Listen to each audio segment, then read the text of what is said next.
for you to ask questions. Any questions from last time?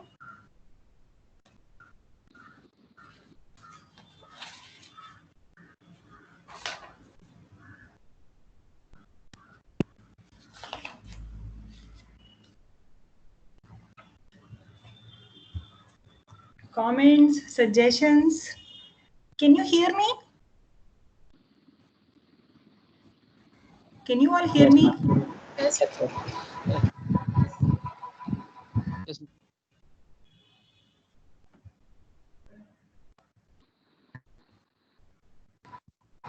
Can you hear me? Ma'am, I have a question. Yeah, I can't hear you. Just a minute. Yeah.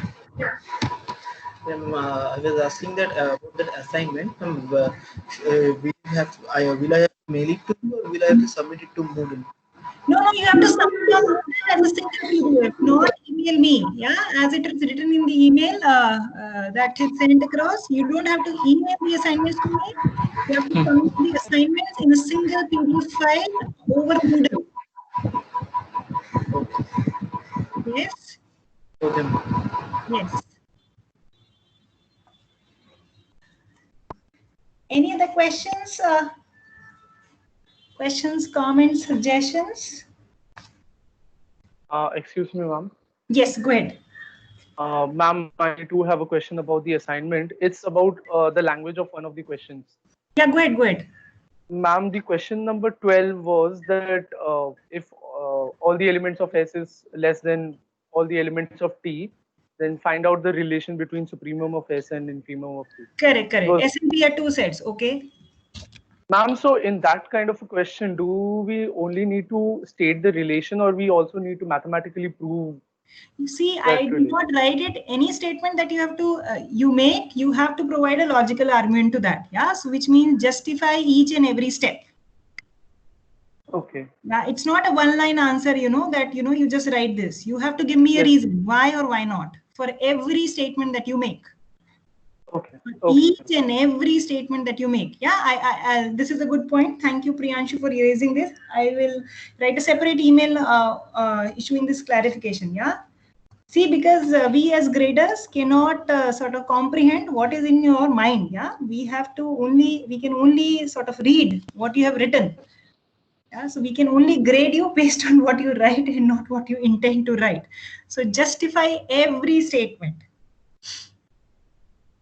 Yes? Does it answer your question, Priyanshu?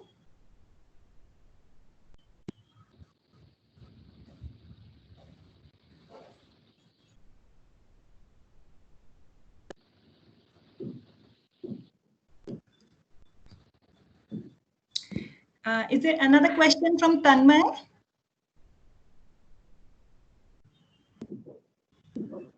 Tanmay, you wanted to say something?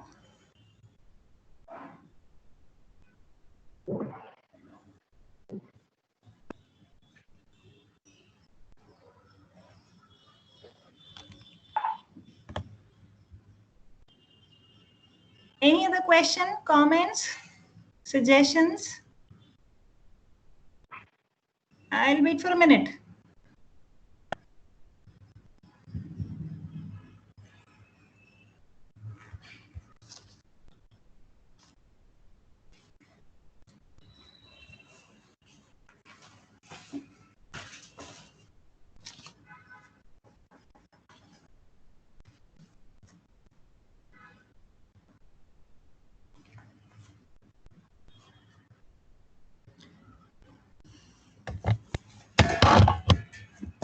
Okay, so shall I assume there are no further questions? Is that a yes? Shall I take this silence as a yes? Any further questions? Please say yes or no. All right. So I don't see. Yeah. So maybe some of you are replying in chat. Let me see. Sorry. What did I do? Sorry. Yeah, chat. Yes. So it seems okay. Yeah. So Kritika and Niladri have replied. Okay. All right. Excellent. Okay. So then let's go ahead with the lectures, and I'll share my screen. Yeah. Yes. All right. Okay. So do you all see lecture 5, SI 425, basic real analysis? Yes. Yes, Okay. ma'am. Good. Excellent. All right. So let me make it full screen. Yes. Okay. So last time, what did we do? We actually stated the completeness property of R. Remember that? So what is that? Let me scroll up. We will go up and quickly recall the statement. So what is the completeness property? Here it is. Yeah. Let's see if we can zoom out a little bit. Okay, so this is the completeness property. Every non-empty subset of R that is bounded above has a supremum in the set of real numbers. Yes, so with this property, we all agreed that the set R of real numbers is a complete ordered field. And we ended our time by discussing two applications of the completeness property. The very first one is the Archimedean property of R. Yeah, so let me sort of write this down for emphasis. Let's go down and let me scroll to the next page. Let's do that, and let me start writing here. Yeah. So let's see. Yeah. So let's see. So this was last time. So last time we did so we started with the applications of the supremum property, or the least upper bound property, or the completeness property of R. Right? And so we will continue with this theme for today's meeting. The very first application is the what is called as the Archimedean property of R. So let's quickly recall the statement at least. So property of R. What does it say? It says that, so there are equivalent versions. Let me just state one of them, that given any real number x, there always exists some natural number n such that n is bigger than x. Yes? Is that correct? Yes? Yes, is that a yes with everybody? Yeah. And let's just so we talked about this last time, that this essentially says that the set of natural numbers is not bounded above, right? Let's just quickly record this corollary. So this means that given any positive real number x, there is a natural number n. I have been rather shabby in writing this n. Let me just. There is a natural number n. There is a positive integer n such that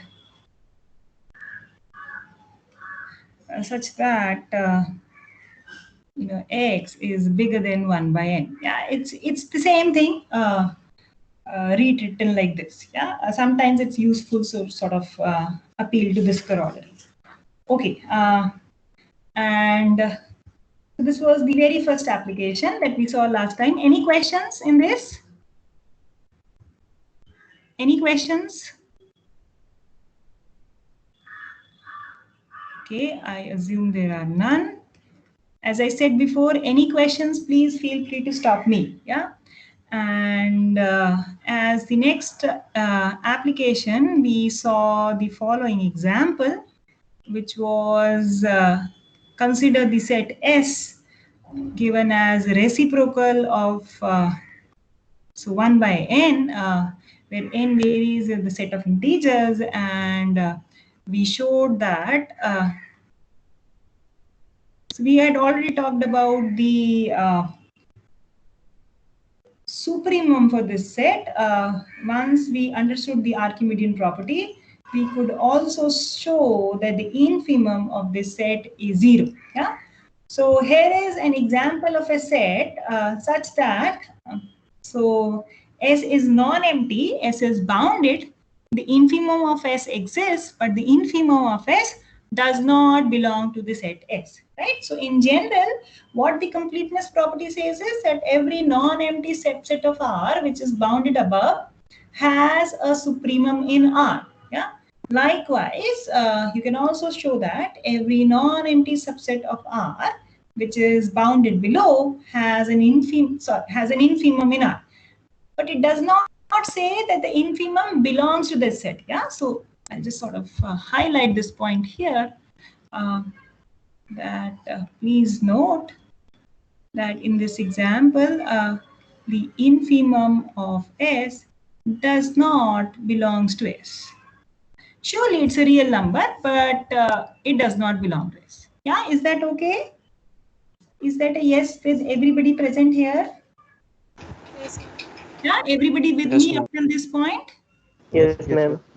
All right. Yeah. So let's move on. Yeah. So we'll sort of discuss some more applications of the supremum property. Let me move on to the next one. So let's see. What is that I want to talk about? So I'm sure this is also that something that you are familiar with, but let's see what I have.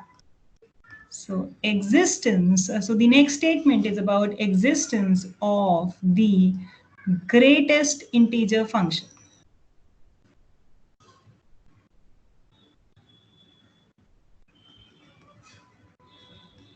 Yeah. So what is it I mean by this? I mean the following.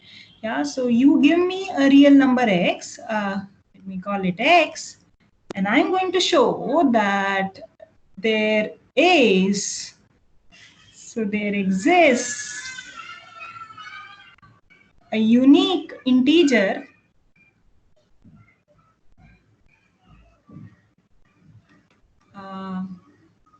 so sorry, there is a unique integer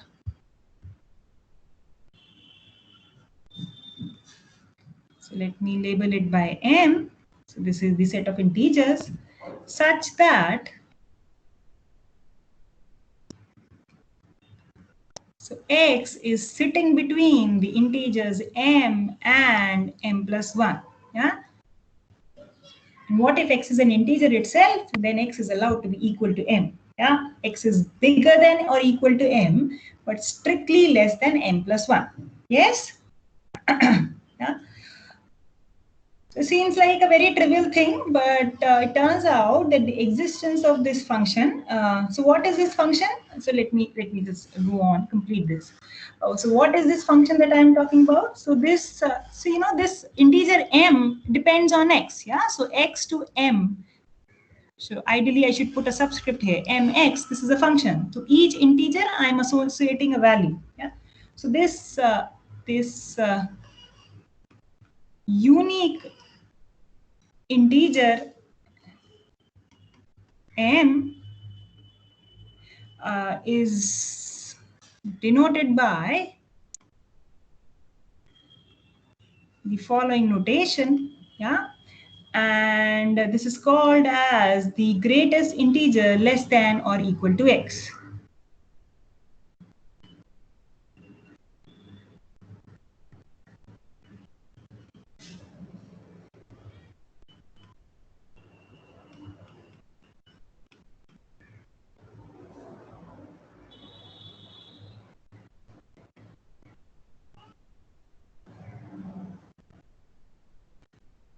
Yeah, so the greatest integer function is this function x to box x. All right. So is this statement all right with everybody? Any questions?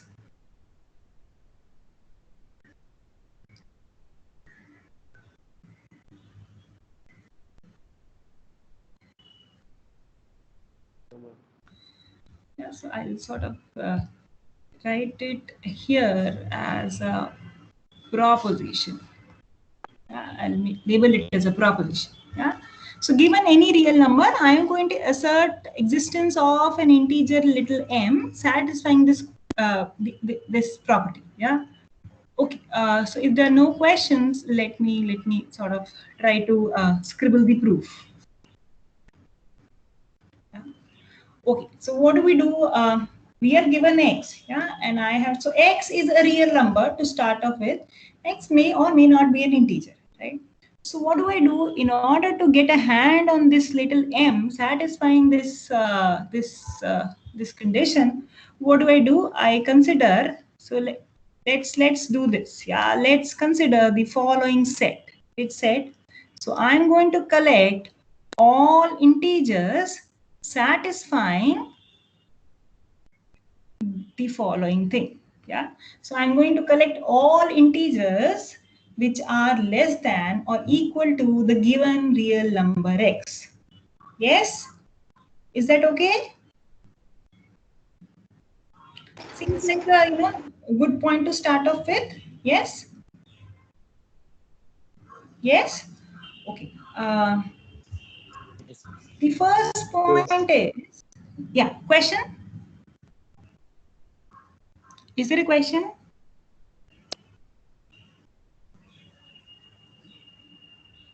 No, ma'am.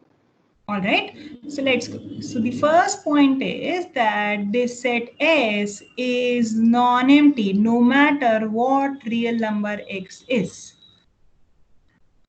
The first claim is that this set is non-empty.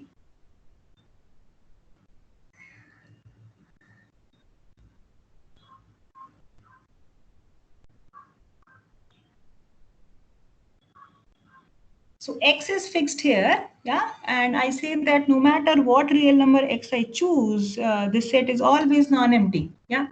So let's see. So I say that if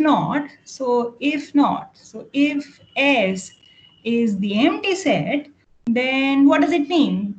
There is no element in this set, yeah, which means that no matter what integer I pick, for each k integer, I must have the following true. We must have that k is bigger than x, yeah, which means this inequality is not satisfied. Yeah, I'm just negating whatever S says.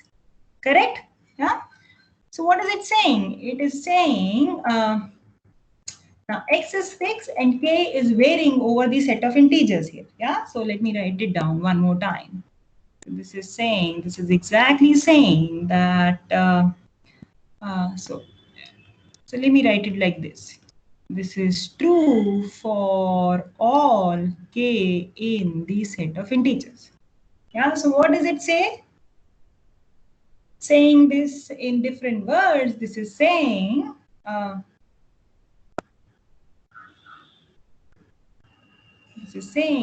minus x, this real number minus x, the additive inverse of x, is an upper bound for what? For the set of integers.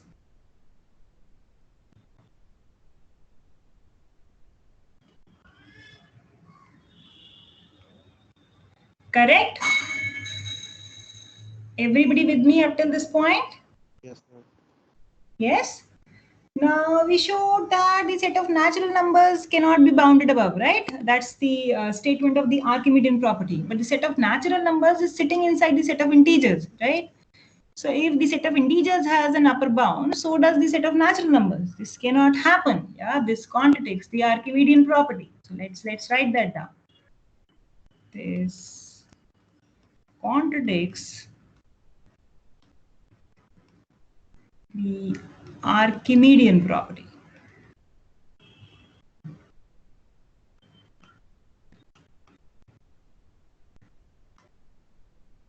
Of R. Right? Conclusion, the set S is non-empty. Correct? Is that okay? Yes, ma'am. Yes. Yes. And the second statement is that S is evidently bounded.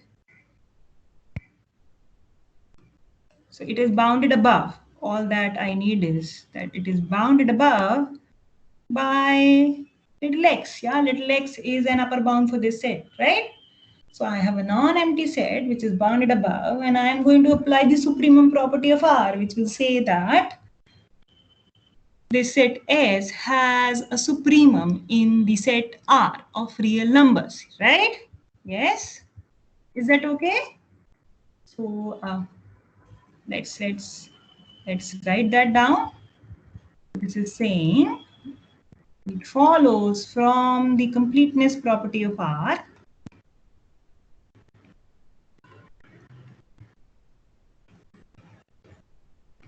that supremum of S exists in R. Yeah, so let's say this.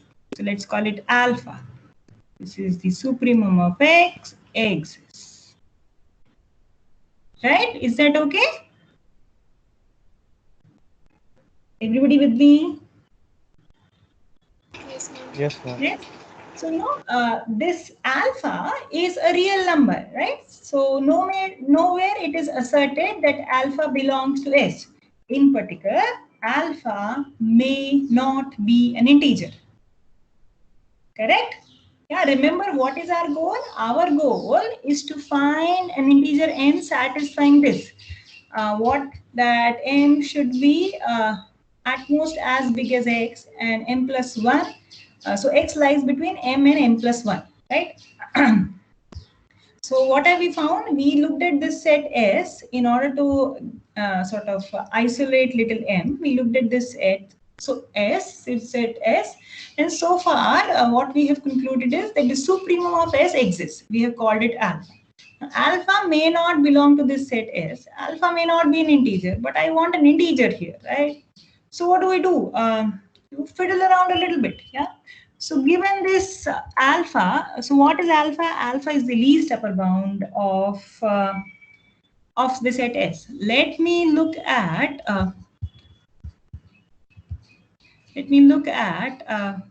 alpha minus 1. Right? Now, if alpha is the least upper bound of S, this alpha minus 1, which is strictly less than alpha, cannot be an upper bound of S. Correct? Yes?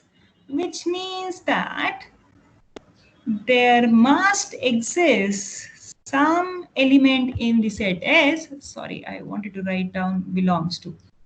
So there must exist some element in this set S, which I am labeling as K naught, such that this is true. Yeah, is that okay? All I'm using is the fact that alpha minus 1, which is strictly less than the least upper bound of the set S, cannot be an upper bound of the set S, right? So which means that there must be an element in the set S satisfying this, right? So note, let's sort of note down what is that I have written in this statement. So the first thing is to note that K naught is an element in S, yeah? Which means that if you go back to the definition of S, it means that K naught is an integer and K naught satisfies this inequality. Let me write that down just to sort of recall. So which means that K naught is an integer such that this is true, yeah?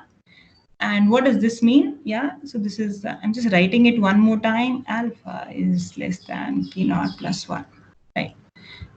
Correct? Now, and let's recall what is that we are trying to do. We are trying to get hold of an integer n satisfying this, yeah? That x is bigger than or equal to m and strictly less than m plus 1, right? And we have reached this far, right? We have reached this far. Okay, all right. So I already have one candidate for m, yeah? So I have an integer k naught which satisfies k naught is less than or equal to x, yeah? So I have this. I have this part of the inequality true for some integer, right? So if I can show that x is less than k naught, strictly less than k naught plus 1, I'll be done, right? The integer k naught will be the greatest integer less than or equal to x, correct? So let me see if that works. If that works, that will be excellent. Yeah, is that okay? So let me write that down. So this is my next claim, and let me see if it turns out to be true, that x is strictly less than k naught plus 1. So does everybody see where am I heading? Is this okay? Yes, ma'am. Yes. So let's see. So only one student has said yes. Okay, so let me sort of write that down and proceed. And if you have questions, feel free to stop me. Yeah. So I'm going to claim that this is true, that x is strictly less than a k naught plus 1. So suppose not. So if not, if this inequality is not true, what does it mean? It means that k naught plus 1 is less than or equal to x. Right? Now, k naught is an integer, which means that k naught plus 1 is also integer, and k naught plus 1 is less than or equal to x. This implies that k naught plus 1, yeah, so what does it say? It says that k naught plus 1 belongs to the set S. Sorry, yeah, sorry. Yeah, very sorry. Yeah. So what does it say? It says that by the definition, the way we have defined the set S, this says that k naught plus 1 is in S. Yes? Is that correct? Yes? Yes, But ma'am. yes, and alpha is the supremum of S. Yeah, and this is an element in S. So by the definition of alpha, it follows that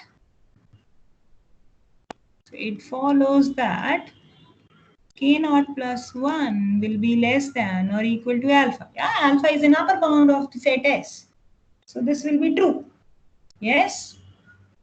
But this will, the last thing that I have written here contradicts that alpha is strictly less than k naught plus 1. So this is a contradiction. Yeah. This contradicts the fact that alpha is strictly less than k naught plus 1. So which means that our claim is true. Yeah, so let me write that down here. So hence, x is indeed strictly less than k naught plus 1. So what have I done? So far we have been able to show that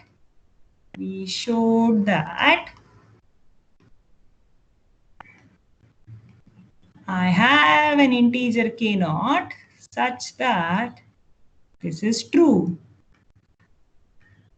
Where the important thing is x is any real number. Yeah, k naught of course depends on x, but the important thing to note is k naught is an integer. Is this okay with everybody present here? Yeah. So let me highlight that. Yes, ma'am.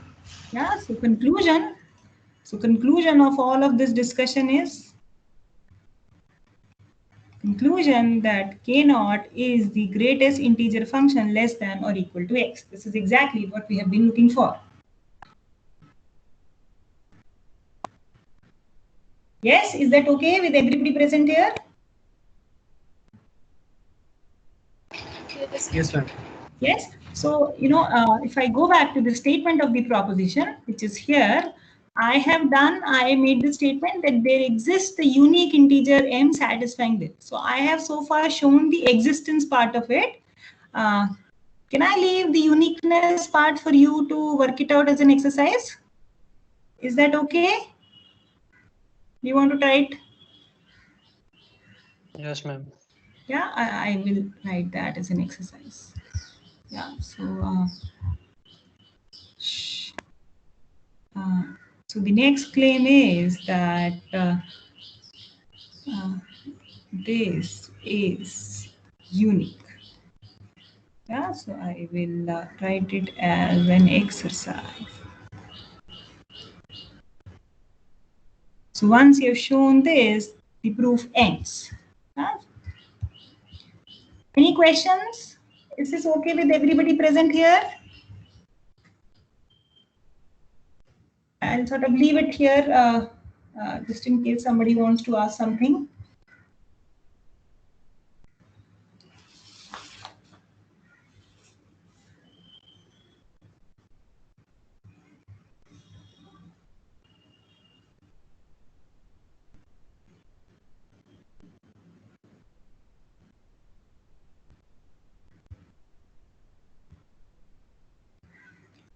Okay, shall I take this silence as a yes?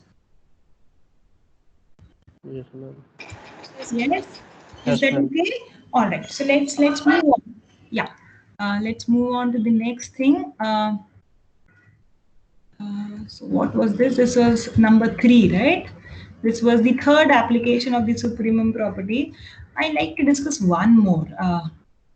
No.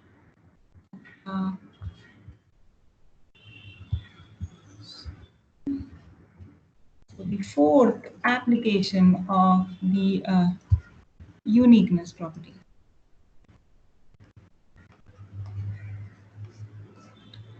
All right, so let me write down the statement. So what is it I am trying to say? I'm going to try and say that no matter what two real numbers you give me, given any two real numbers, there is always a rational number between them. Yeah, so let me sort of write it precisely. If x and y are real numbers,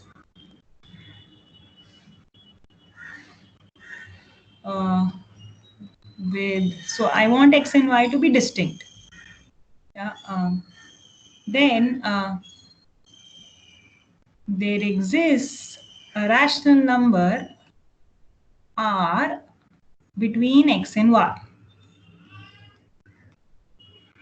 Yeah, so given any two real numbers, there is always a rational number between them. Yeah, so this is called as density property of Q in R.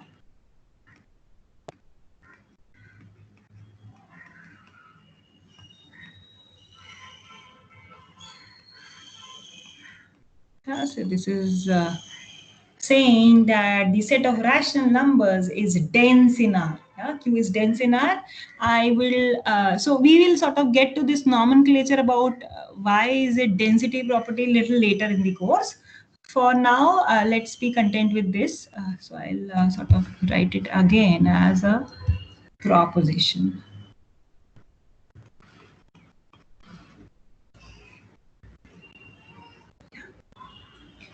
So is this okay? The statement is okay with everybody present here? Yeah, given any two real numbers, there's always a rational number sitting between them. Is that a yes? Yes, ma'am. Yes.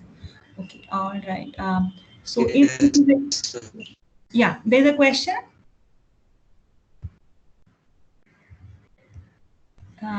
Is there a question? No, ma'am. All right.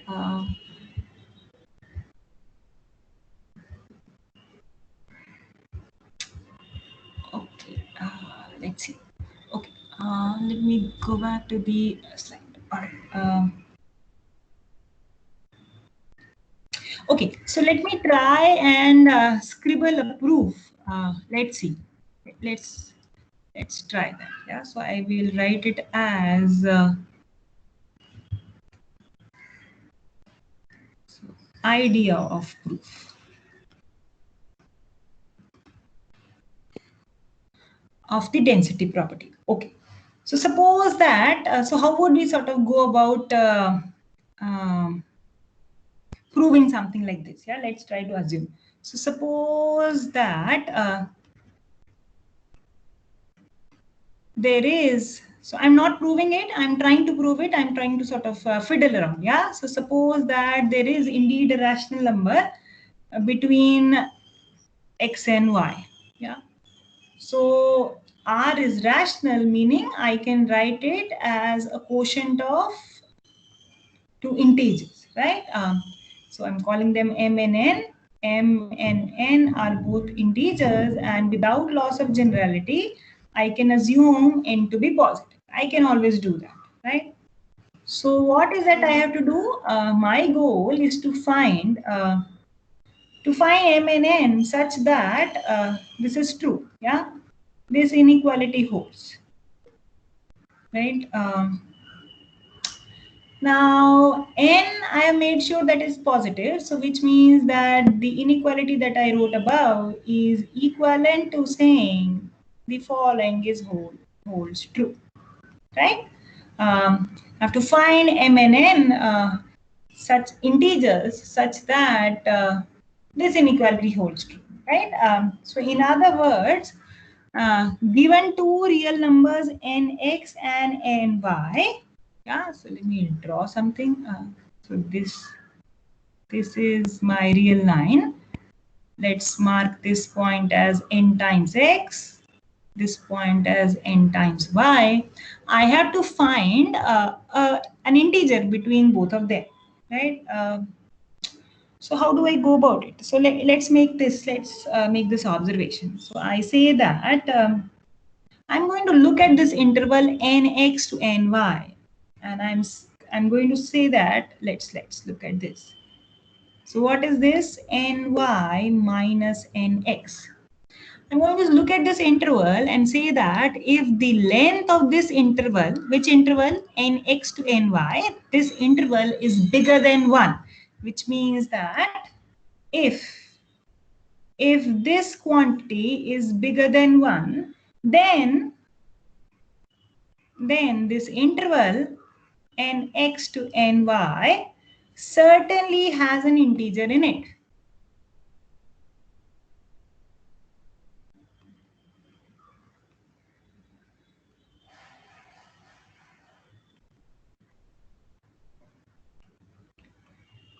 Right? So again, saying it one more time, if nx and ny are more than 1 unit distance apart, then certainly this interval has an integer in it. Correct? Is that okay? Everybody agrees with me? Yes, ma'am. Yes. So this gives me an idea as to how do we look for m? Yeah, how do we look for this m? The m which we are looking for is right. So, and what is that we have? What is that we have? So if you go back to the previous property, I have for nx, I can look at the greatest integer function. Greatest integer less than or equal to x. Yeah. So the m that I am looking for, so what is the property of this function? This by definition, this will satisfy this. Right? And now I am saying that I am going to work with n such that the length of this interval nx and ny, which means that nx and ny are at least 1 unit distance apart, right? Which means that, let me pick another n. Yeah. I am going to choose my integer n in such a manner that nx plus 1 is going to lie somewhere here in this picture. Yeah, sorry. So I should put a box here. Without that box, this is not complete. Is this correct? Yes. So the integer m that I am looking for is something which is right next to this greatest integer function, isn't it?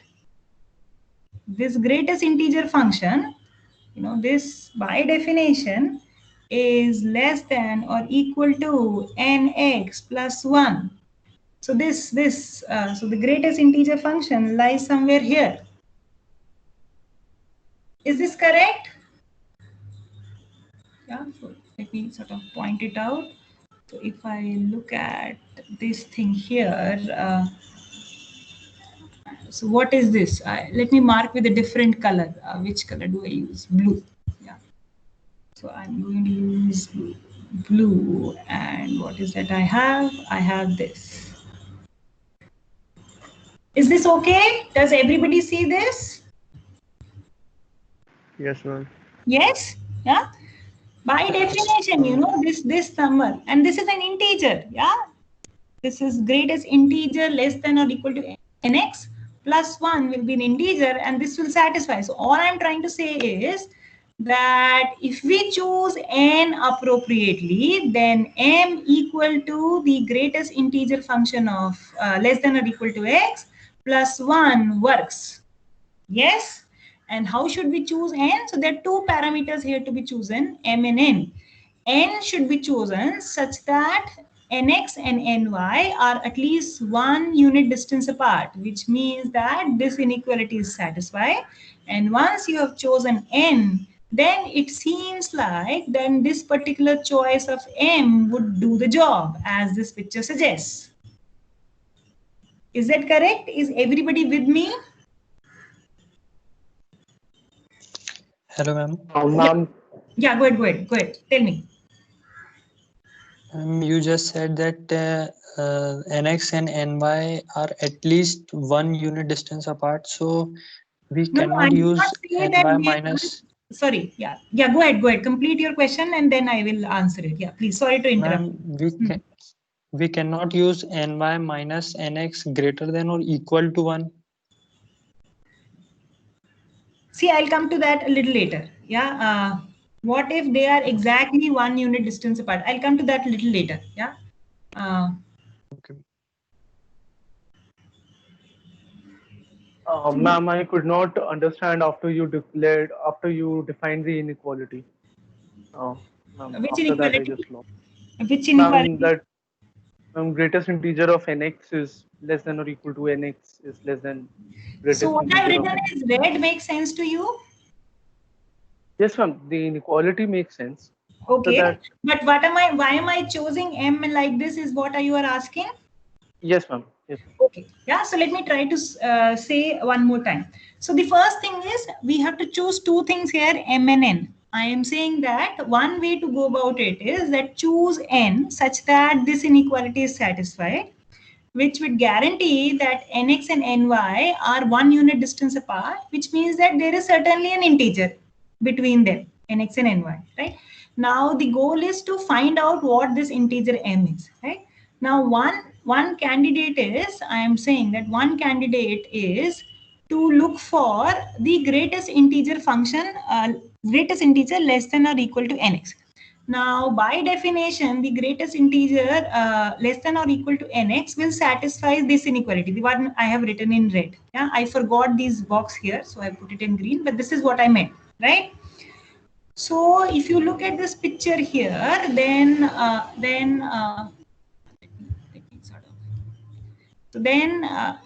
in this picture here, see, does everybody understand why am I going to the greatest integer function? Because I am interested in looking at integers. Yeah, m and n both need to be in integers. N of x may not be an integer because x and y are just real numbers. We don't know what they are, right? So in this picture, according to this inequality, the greatest integer function less than or equal to x will be this. Yeah. So if nx is an integer itself, then it will be this. But I am sort of taking this case, just sort of to illustrate what is happening. So I'm saying one candidate is, let's take m to be the greatest integer less than or equal to nx plus 1. Yeah. So this m, if you take this m and you go back to this inequality, that will tell you that m indeed lies between this and this. Yeah. So m lies between nx and nx plus 1 by definition. And by choice, which color do I? By choice, the way we have chosen this is less than ny, right? So m indeed will work is all I'm trying to say. Yeah. So does it make any better now? Meaning, what am I saying? Does it make some sense to you Yes. now? Yes. Yes, ma'am. Yes. I'll try to sort of write down the proof neatly because maybe it all turned out to be too confusing for you. So let's try to write down the proof neatly. Yeah. So let's recall what is that we have given two real number x and y. We have to find r like this. We have to find a rational number like this. So what am I going to do? I am going to sort of go back to this idea of proof and I am going to write down this, that I want to choose n this. Yeah. So what is that? I want to choose an integer n satisfying this inequality. So how will I choose that? How am I guaranteed that there will be an integer n satisfying this? So how do I do this? How do I know that there is always an integer n satisfying the inequality that ny minus nx is bigger than 1? By the Archimedean principle. So I'm going to use the Archimedean property. Thank you so much. Yeah. So I'm going to, let me scroll back. Let's go up and see where is it. So I'm going to, if you like, I'm going to apply this corollary. So I'm going to apply this corollary to y minus x, which is positive in this case.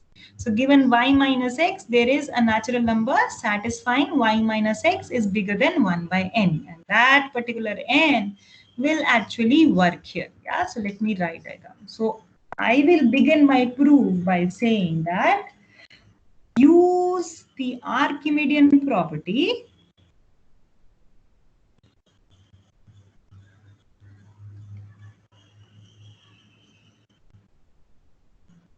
of R to choose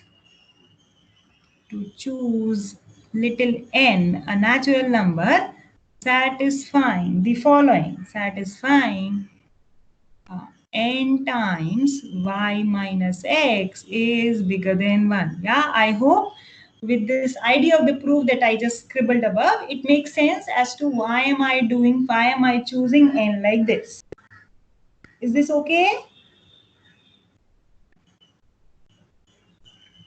Is this with everybody? Any questions, please ask. Is this okay? Everybody with me?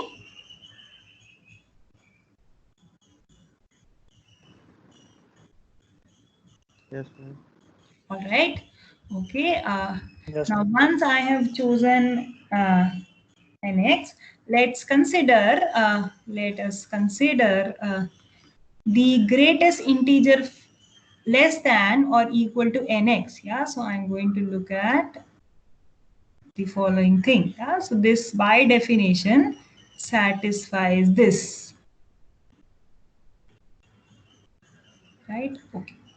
So I am going to write it like this. Yeah. So then note that.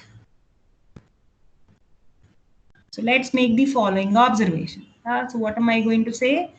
I'm going to say that I'm going to look at nx. This is by the definition of the greatest integer function less than or equal to x. This satisfies this inequality.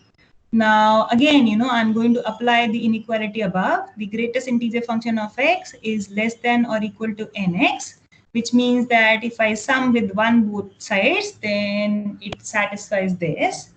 Now, the way n has been chosen, it means that this inequality exactly means that nx plus 1 is strictly less than ny, yeah, which means that, and hence, so what is that? I am going to sort of get rid of what is not relevant to the proof. I will have the following thing. The greatest integer function less than or equal to x plus 1 satisfy this inequality. So I'm going to say take m equal to the greatest integer function less than or equal to x plus 1. Yeah. The advantage is if I choose like this, m is an integer by definition, and take and set the rational number r to be m by n, where m and n are as chosen above. Then, by construction, it follows that r sits between x and y. Then r is clearly a rational number satisfying x and y. Is this okay? This is the end of this proposition. Does it make sense to everybody present here? Yes, ma'am. Yeah, is that all right? Yes, ma'am. Yeah, everybody with me up till this point? Yes, ma'am. Yes? Any questions, please ask. Yeah, so what I scribbled in sort of red here is I was sort of trying to motivate as to how is this proof working.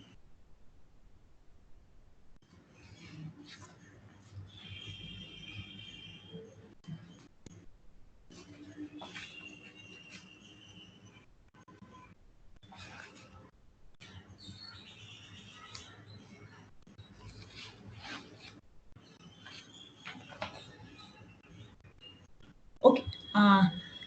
Is this okay? There are no further questions? All right. So in that case, we move on to the next thing. Yes, go ahead. Hello. Yeah. Yes, go ahead. Tell me your name Please and ask the explain question. what. Yeah. My name is Akshay Deshmukh. Akshay, yeah. Tell me, Akshay. If we choose n by minus nx greater than equal to 1, then what will happen? Equal to. So if you choose ny minus nx greater than equal to 1, then what is going to happen? So if you have an, let's see, if you have an equality here, yeah, so then you have an equality here, right? So if you have an equality here, right, you have an equality here, then I'm afraid you will have to push things a little bit more, isn't it?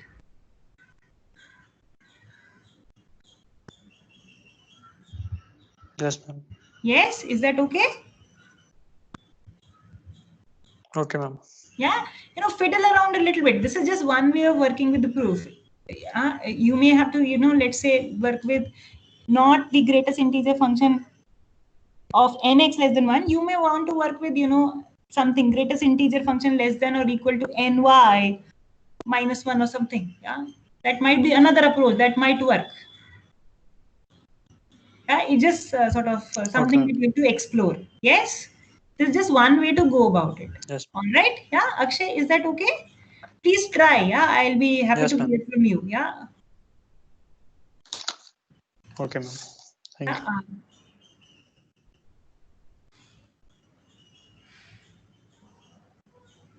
Yeah, another way when this can be equal to 1 is, another case is what if one of them is an integer. Anyways, yeah, I'm sure you can fix that case. What happens if one of x and y are integers?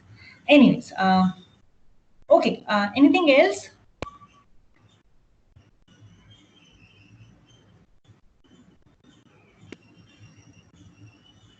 Okay, all right. So if there are no further questions, let's move on to the next thing. I want to discuss the following theorem next. Yeah, so I think this is the very first theorem of this course. So we started with the set of rational numbers and said that there is a set R satisfying the algebraic, the order, and the completeness properties. And we said that the whole point of all of this is that we actually know a real number which is not rational. Yeah. So I am going to make that statement precise, and I'm going to say that there indeed exists. Sorry. Yeah. So there indeed exists.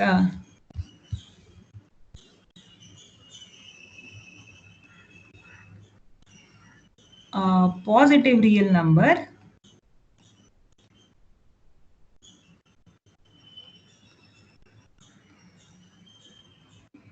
x such that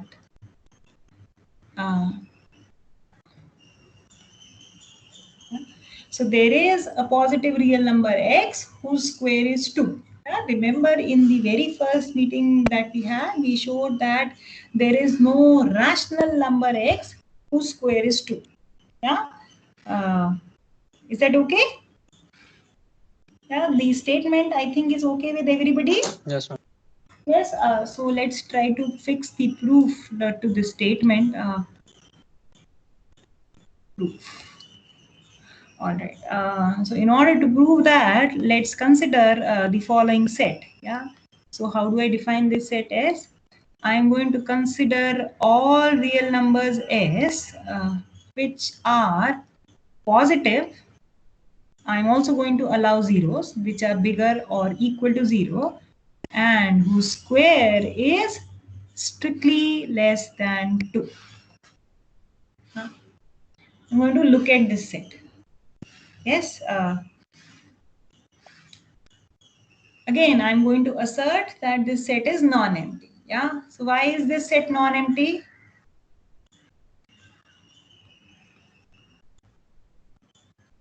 Why is this set non-empty?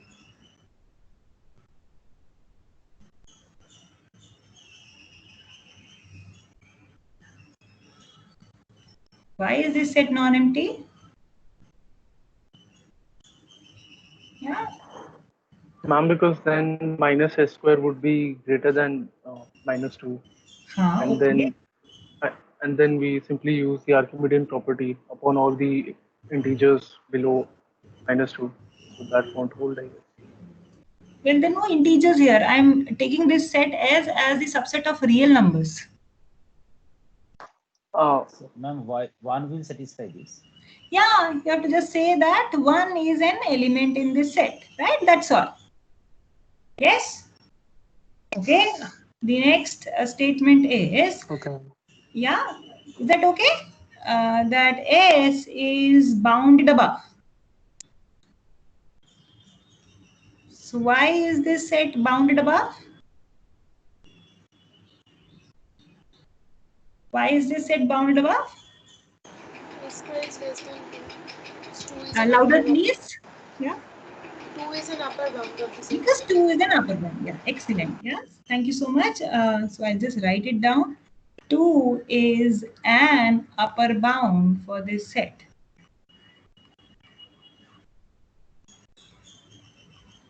Yeah.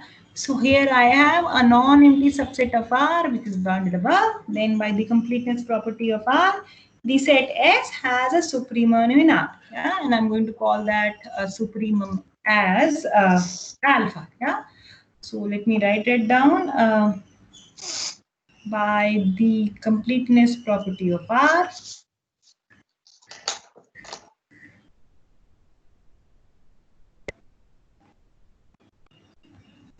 alpha, so the supremum of S exists.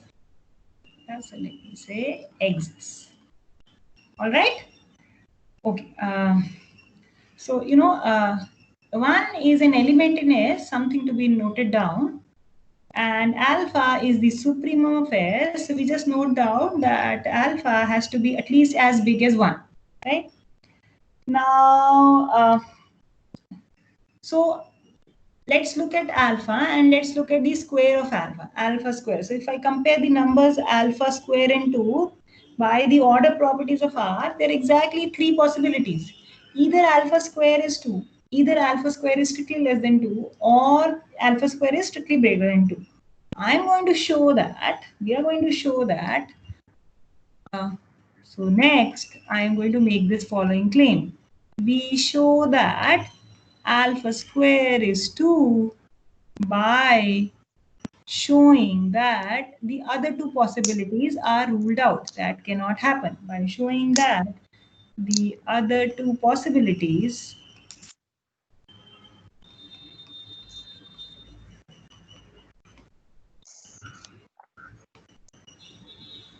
alpha square less than 2 and alpha square strictly bigger than 2, these cannot hold.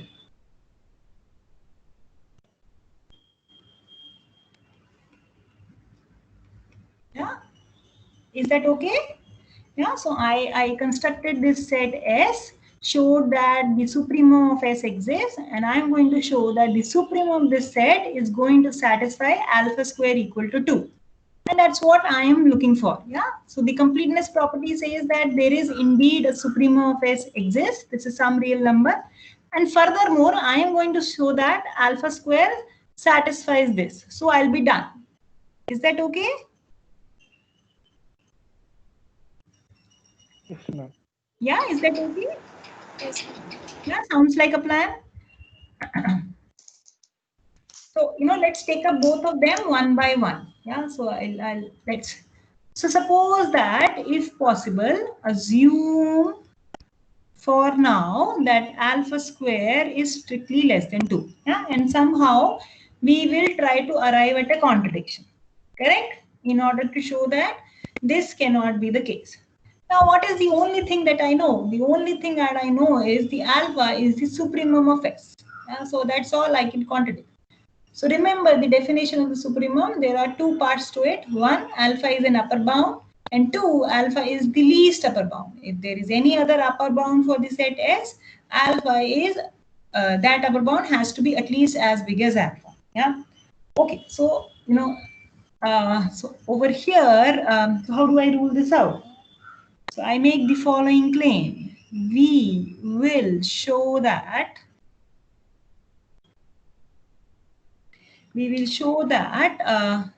that there is a natural number, call it n, such that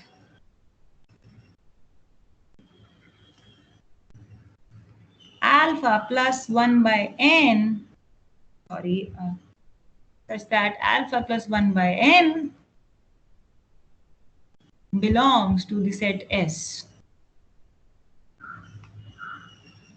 What will we achieve by showing that? So there are two parts of it. I am saying that one, the first claim is that there is a natural number n such that this happens, such that alpha plus 1 by n is in element in S.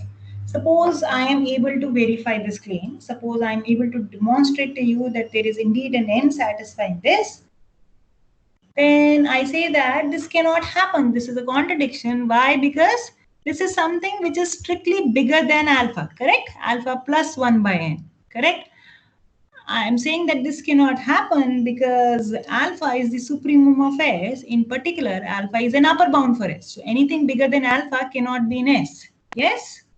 Yeah, so let me write that down for the sake of completeness, that this contradicts, well, this does not contradict it as yet unless I show that there is an n. So this would contradict that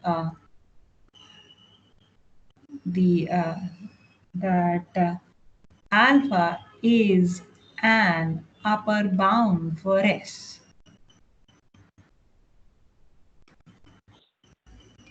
Is this okay? Everybody with me? Everybody sees where am I? What are we trying to do? Where are we heading? Yes, ma'am. Yes, is that a yes? Okay, all right. So if everybody is convinced, let's see. So the goal now is to find an n satisfying this property. Which property? That alpha plus 1 by n is n. Yeah. So let me sort of try to scribble something. So how do we choose such an n? Yeah, that's the next question. How do we choose n with the property that alpha plus 1 by n is in S? Okay. So what it means to say that alpha plus 1 by n is in S is, let's remind ourselves. So by definition, I want alpha plus 1 by n to be positive, and I want its square to be strictly less than 2. Yeah, that's the definition of the set S. So let's just write that down. So I want alpha plus 1 by n to be bigger than or equal to 0, and I want the square of this thing to be strictly less than 2. Okay. So I'm saying the first one is all right here. Yes, the first one is all right. Why is that the case? Recall that alpha is at least as big as 1. Yeah, so the first one is taken care of. I need to just focus on this inequality here. All right. Okay. So all I want to say is that I have revised my goal to show that, not to show that. So my goal is to choose, so this is my goal. Yeah, so let me sort of write that down. So my goal for now is to choose little n, I have to choose a positive integer n such that if I square this is strictly less than 2. This is what I want to do. All right. Is that correct? Everybody with me? Yeah. Yes? Yes, ma'am. Okay, all right. Okay. So let's see. Let's try to sort of do some more. Yeah. So let's make this observation. So I'm going to say that let's consider this. So consider alpha plus 1 by n square. Yeah, so this is alpha square plus 1 by n square plus 2 times alpha by n. Okay. Now I'm going to use this inequality, right? I'm going to use that n is at least 1. N is a natural number, so which means that I will have this plus 2 alpha plus alpha by n, right? This is 2, right? I'm going to sort of write it one more time like this. It doesn't change anything. I'm just writing it like this. Yeah. Okay. So what do I achieve? What am I trying to do? So if possible, let's see. Let me organize my thoughts. So I want to choose n in a manner that the square is strictly less than 2, right? This is some arithmetic, but let's do it. So if we can choose, little n, so that what happens? So that this quantity in the parenthesis 2 alpha plus 1 by n is strictly less than what? If this is 2. Yeah, let's see. I'm saying if I can choose n so that this inequality is satisfied, then what is going to be achieved by that? Then if that is true, then the above calculation shows, then for that choice of n, I am going to have the square of this is strictly less than alpha square plus 2 minus alpha square, which is 2, which is exactly what I am looking for. Is that okay? Yes, ma'am. Yeah? Is everybody with me? Yes? Okay. So I am going to say that, so I want to choose an n such that this inequality is satisfied, right? Yes? Is this okay? Yes, ma'am. Yes, ma'am. Yes, ma'am. Sorry? Somebody wanted to say something else? Okay, I go ahead assuming everything is okay. All right, so what am I saying to say? My next claim is there is indeed a natural number satisfying this. And how do I do it? The only thing I know is the Archimedean property. So I am going to write this down. By the Archimedean property,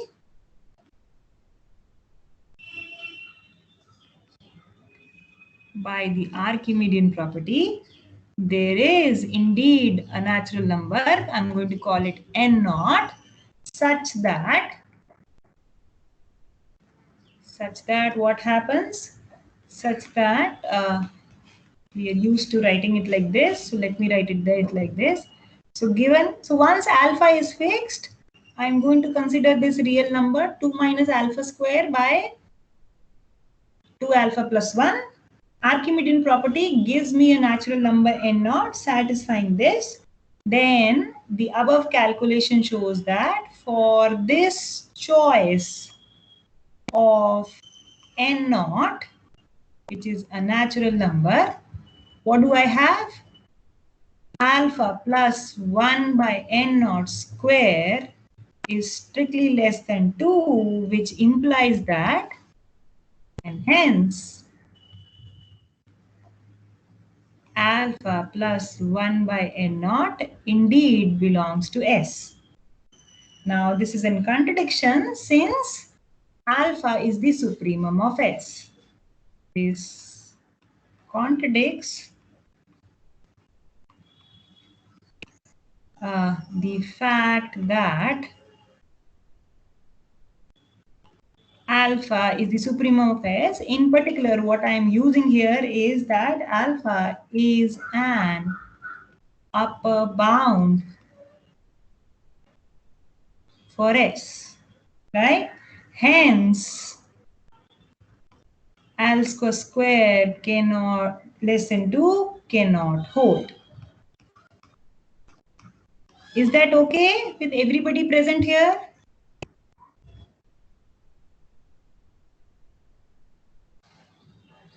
Any questions?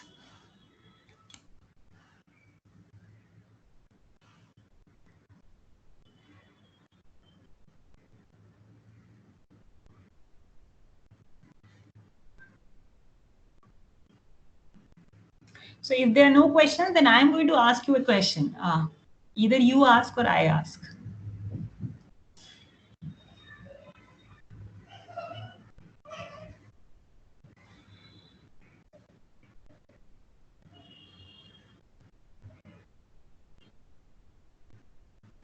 Okay, so let me ask this question.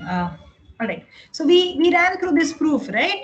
Well, we are not done yet. So far, we have only showed that alpha square strictly less than 2 cannot happen. We have to still look at this case that y cannot be alpha square strictly bigger than 2. But let me ask you this question. In the proof that I presented here, where did I use the assumption? Which assumption? This assumption here. That alpha square is strictly less than 2. Where did I use this assumption in this proof? Was it used or not used at all?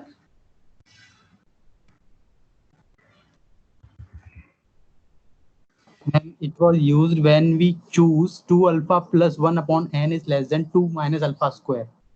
Yes. So how is it used exactly? You're right, but we want to sort of say something more. Because if alpha square is greater than 2, then the statement 1 upon n naught less than 2 minus alpha square upon 2 alpha plus 1 would be negative, and that won't hold. Yeah, thank you so much. Yeah, so everybody please note down that in order to apply the Archimedean property, I need to make sure that this thing here is positive. Yes? Is that okay? Yes, this is, so I'm using this fact here. I'm using the fact here that 2 minus alpha square is positive, which is exactly saying that alpha square is strictly less than 2. Is that okay with everybody? Yes, ma'am. Yes, is that okay? Yeah, everybody with me? Okay, so if this part is done, then I will sort of go back and see. Yeah, so you remember what are we trying to do?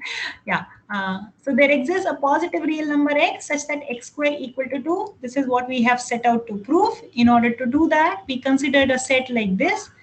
A subset of set of real numbers consists of all real numbers which are bigger than or equal to 0 and whose square is strictly less than 2. We showed that this is non-empty, this set is bounded above, and hence by the completeness property, the supremum of S exists. I am labeling it as alpha, and my claim is that alpha square is equal to 2. This is the real number that we have been looking for. In order to substantiate my claim, I say that the other two possibilities, which is alpha square strictly less than 2 and alpha square strictly bigger than 2, cannot happen. We are done with one part. We have showed that this cannot happen. Alpha square strictly less than 2 is not possible. I'm going to now look at the other part and say that what happens if alpha square is bigger than 2. Is that okay? Everybody with me? I'm going to look at that. Yeah, so let me make black ink.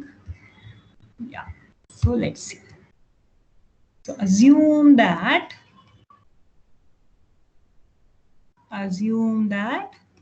alpha square is bigger than 2. Now what happens? We should sort of run into problems somehow in order to contradict this. So in this case, it might be a good idea to make the following claim. I am saying that with this assumption, we show that there is a positive integer, I'm going to call it m, such that alpha minus 1 by m is an upper bound for S.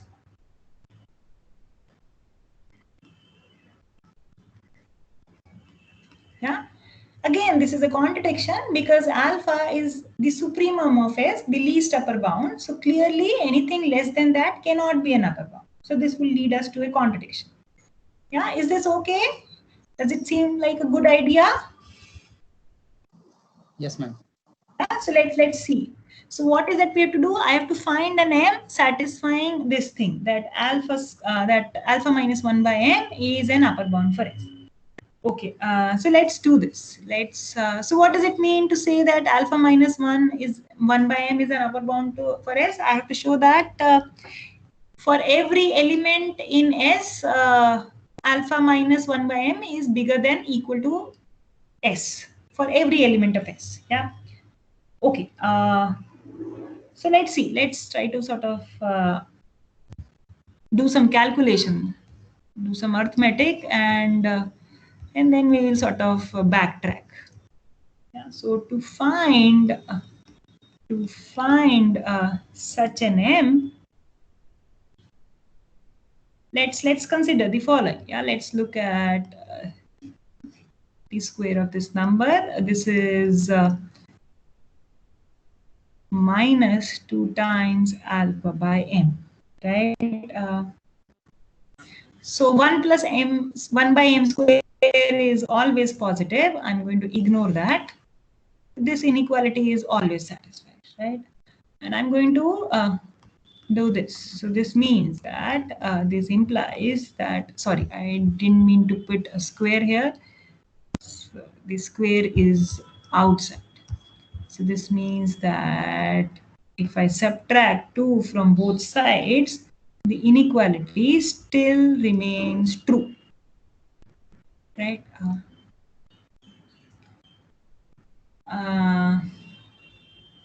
So let me make the following statement. So if we can see, the above calculation shows that if we can choose M such that what happens? Such that this right hand side is positive, such that this is true, then what happens?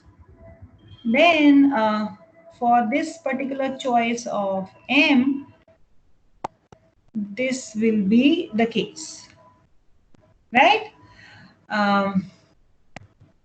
Right. Now, what is going to be achieved if I am able to find an M like this? You remember what is S? So I'll maybe write that down here because it's 2 slides above. So maybe I write in a different color. So remember, yeah, let me sort of put it in a box here. Remember, S is by definition all those real numbers which are positive and whose square is strictly less than 2. Yeah. So if I can find, so I'm doing some calculation here. Yeah. So if I can find an M which makes sure that this right hand side here in this inequality, right hand inequality is this term is positive, then alpha minus 1 by M would satisfy this, that its square will be strictly bigger than 2. On the other hand, this will say that alpha minus 1 by M square is bigger than S square for every element of S, right? Okay, so let me see. Let's see. Again, you know, I'm going to choose an integer M satisfying this inequality here using the Archimedean property. Yeah, so let me write that down. And then we will sort of try to summarize all of this. So by the Archimedean property, sorry, that was quite shabby, sorry. So by the Archimedean property, using the Archimedean property of R allows me to choose an integer. I'm going to look at label it as M naught, such that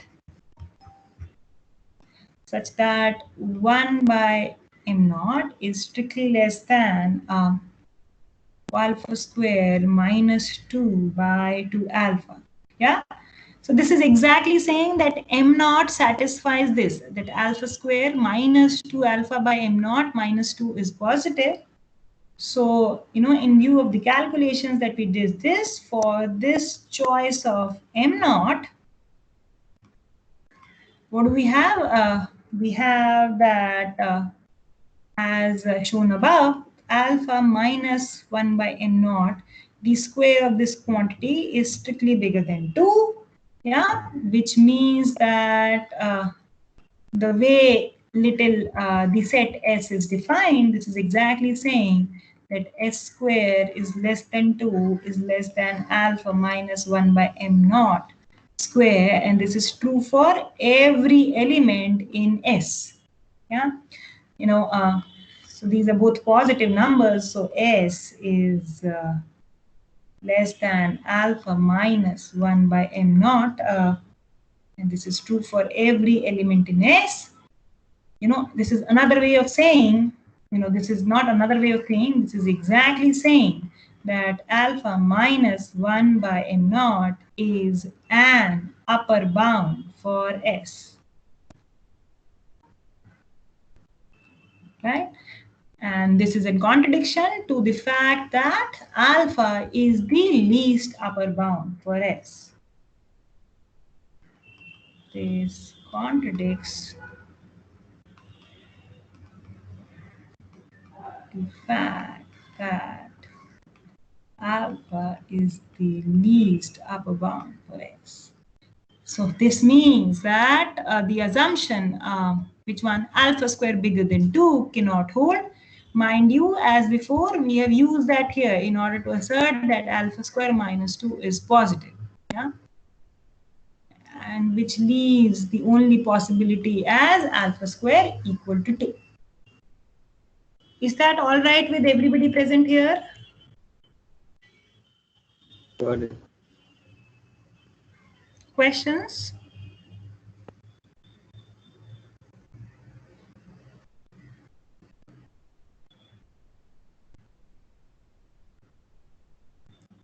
Okay, so if there are no further questions, then we will stop right here. Thank you so much for your time, and we continue next time. All right? Which means at 8 o'clock on. Ma'am, Yes. no, I have no question. I just request you. I just want to request you to scroll down the. Okay, you must stop sharing. Sorry. I was just going to request you to scroll down the page. To scroll down the screen. Okay, just a minute. Huh? Screen. Is this better? The last thing is here. Thank you, ma'am.